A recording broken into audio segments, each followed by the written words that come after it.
garam. Nah, pengen tahu jawabannya? Silahkan simak video Pak Guru. Jangan lupa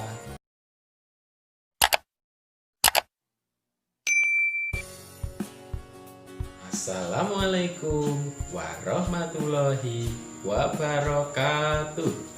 Nah, selamat pagi semuanya anak-anak. Semoga anak-anak semua dalam keadaan sehat ya. Pada kesempatan pagi ini kalian akan belajar bersama dengan Pak Guru.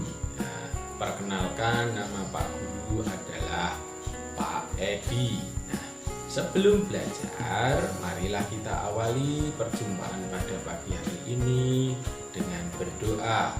Berdoa mulai. Berdoa selesai. Nah, terima kasih. Nah, semoga dengan berdoa tadi pembelajaran pada pagi hari ini dapat berjalan dengan lancar dan kalian akan mendapat ilmu yang bermanfaat. Salam PPK. Cerdas, berkarakter, menyenangkan, luar biasa, hebat. Nah, Pak Guru doakan semoga kamu jadi anak yang cerdas, yang berkarakter, yang selalu ceria, menyenangkan, dan menjadi anak yang luar biasa dan hebat. Nah, anak-anak, pada kesempatan pagi hari ini kita akan belajar di tema 3, subtema 4, pembelajaran 1. Tentang materi apa anak-anak ya? Materi yang akan Pak Guru ajarkan pada pagi hari ini adalah tentang bertani garam. Nah, tujuan pembelajaran pada pagi hari ini ya, setelah nanti kalian mengeksplorasi tentang proses pembuatan garam, kamu nanti akan dapat mengidentifikasi informasi terkait wujud benda dengan tepat. Nah, dan nanti kamu juga akan dapat menceritakan kembali ya, nah, proses pembuatan garam dengan tepat.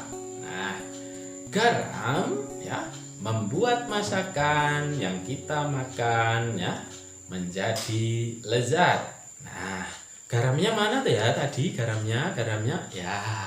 Nah, ini adalah garam. Garam yang biasa ada di dapur kalian ya. Garam ini ya dapat membuat makanan ya yang kalian makan itu terasa lebih lezat dan tidak hambar ya anak-anak. Nah, pasti kalian ingin tahu toh bagaimana kok garam ini bisa berwujud kristal-kristal seperti ini. Nah, ini kan berasal dari air laut, kok bisa jadi kristal? Nah, makanya perhatikan penjelasan dari Pak Guru. Nah, penjelasan dari Pak Guru nanti silahkan diperhatikan ya, bagaimana cara membuat garam. Nah, pemanfaatan perubahan wujud yang terjadi dalam proses pembuatan garam adalah menguap ya. Menguap itu apa anak-anak? Siapa yang tahu? Nah, betul. Nah, yaitu proses perubahan wujud dari benda cair menjadi uap. Nah, kalian pasti tahu air laut. Nah, siapa yang pernah pergi ke laut? Nah, pasti dari anak-anak semua banyak yang sudah pernah pergi ke pantai. Nah, di sana ada lautnya, banyak air, dan di sana airnya terasa apa? Terasa asin. Nah, betul. Air laut ya dipanaskan sehingga menguap dan membentuk endapan. Nah, membentuk endapan ya yang berupa apa anak-anak? Berupa apa? Ya, berupa kristal-kristal ya, kristal-kristal yang disebut dengan apa? Ya, kristal-kristal tadi dinamakan yang sudah saya perlihatkan tadi ya. Nah, namanya adalah garam. Nah, untuk memanaskan ya dibutuhkan panas awan. Untuk membuat garam itu ya dibutuhkan panas matahari. Nah, garam dihasilkan dari air laut. Di pinggir pantai, petani garam membuat ladang garam. Nah, ladang garam ini berbentuk tambak-tambak ya untuk menampung air laut. Nah, jadi dibuat petak-petak ya berupa tambak yang kemudian nanti diisi dengan air laut. Nah, ladang garam terbentang luas di pantai yang tidak memiliki banyak sungai. Nah, contohnya di mana? Siapa yang tahu? Ya, ya di pantai utara Pulau Jawa, ya, kemudian di Madura, ya, di Sumatera, ya, di Sulawesi, dan pantai-pantai di daerah Nusa Tenggara. Nah, daerah Nusa Tenggara. Nah, cara membuat garam ya, cara membuat garam pertama ya. Pertama apa anak-anak? Siapa yang tahu? Nah, pertama petani-petani menyiapkan petak-petak tambak ya.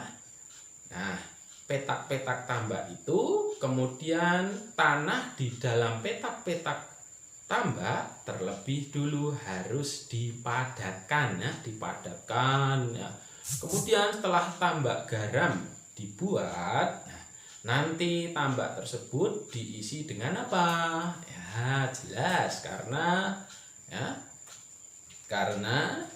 bahan pembuat garam itu adalah air laut, maka harus diisi air laut. Nah, air laut yang terkena sinar matahari ya akan menguap. Nah, akan menguap kemudian membentuk endapan ya, endapan ya yang berupa kristal-kristal garam.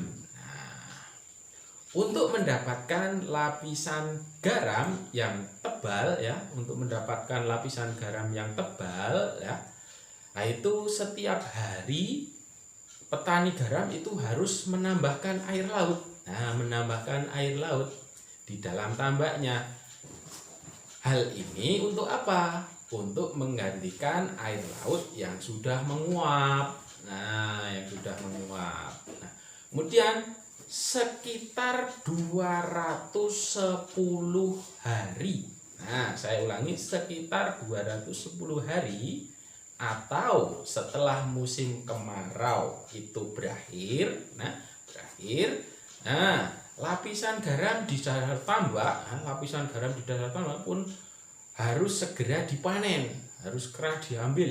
Nah, memanennya jangan sampai menunggu musim hujan tiba, karena dengan adanya musim hujan tiba, nanti kualitas garam itu menjadi tidak bagus. Nah, garam-garam setelah dipanen lalu akan disetorkan ke pabrik. Nah, disetorkan ke pabrik, nanti di sana akan ditambah dengan zat zodium. Nah, siapa tahu zat yodium itu? Nah, zat yodium adalah mineral yang berfungsi untuk tubuh kita ya, untuk tubuh kita ya, agar metabolisme dalam tubuh kita itu bisa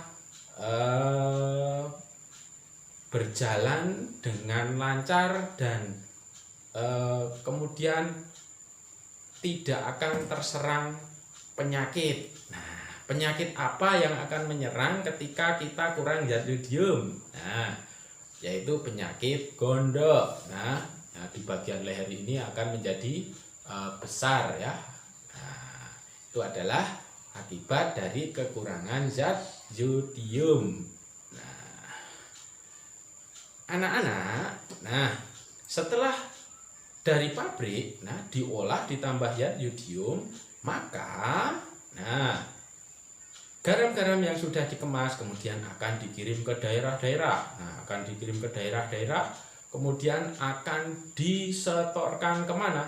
Ke toko-toko, ke warung-warung. Nah, dan akhirnya akan sampai ke rumahmu ketika ibumu atau orang tuamu atau kamu sendiri membeli garam di warung tersebut. Nah, anak-anak, dari pembelajaran yang sudah saya sampaikan tadi, maka dapat diambil kesimpulan. Nah, apa yang dapat kamu simpulkan? Nah, kesimpulannya adalah, satu, bahan dasar pembuatan garam adalah air laut. Nah, daerah penghasil garam di Indonesia adalah kawasan pantai utara Pulau Jawa, ya, Madura, Sumatera, Sulawesi, dan pantai-pantai di daerah Nusa Tenggara. Nah, kedua, proses perubahan wujud yang dimanfaatkan dalam pembuatan garam adalah menguap. Nah, proses pembuatan garam sampai panen membutuhkan waktu berapa tadi? 210 hari. Nah, garam yang sudah dipanen akan dibawa kemana? Dibawa ke pabrik untuk dikemas dan ditambah dengan zodium. Nah, selanjutnya akan dikirim ke daerah-daerah untuk dijual ke toko atau warung-warung tertentu. Demikian pembelajaran pada pagi hari ini. Silahkan nanti kerjakan tugas yang ada di buku paket tema kalian atau tertera di deskripsi pembelajaran, ya, di deskripsi video Pak Guru di bawah ini.